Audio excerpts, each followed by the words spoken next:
really, really good. All of you speakers have been phenomenal. And I'm just happy to be here, so thank you for inviting me. I want to ask, how many of you have ever made a mistake? Anybody? Nobody? One person?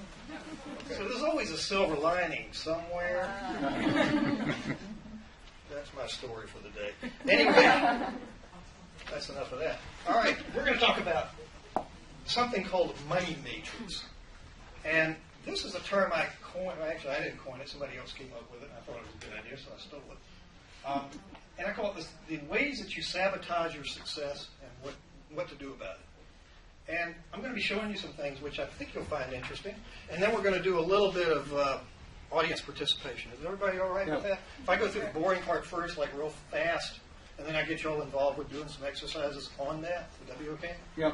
Yes. Okay, excellent. Let's get started. So how much can you earn? That was the third one. All right, how much can you earn? It's not based on what you're earning. It's based on your capacity for earning. It's like Mark can understand this. When you have a business, it's not so much what the business is earning you, but how many other businesses can you go out and create? What can you do to bring in other money, what other income, things like that. Oh, which I have a book on, I'll show you in a minute. There's my lovely wife, Brigitta. She couldn't make it this trip. We came in September to San Francisco and stayed with Brenda, and are about to wait. And it's fantastic, lovely city. And she's the love of my life. And one of my inspirations was Abraham Maslow. Those of you in psychology know exactly who this is. Essentially, Maslow, back in the mid-40s, came out with a paper which described his theory of motivation. And he did something a little different in psychology at the time. He studied normal people instead of dysfunctional people. He said, well, what would happen if you study the highest of humanity instead of the dregs of humanity? What can we learn from that? And that's what he did.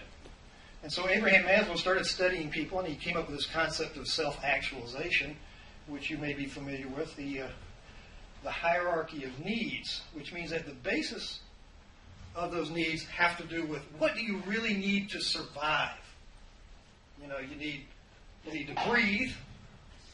You can't last a minute without breathing.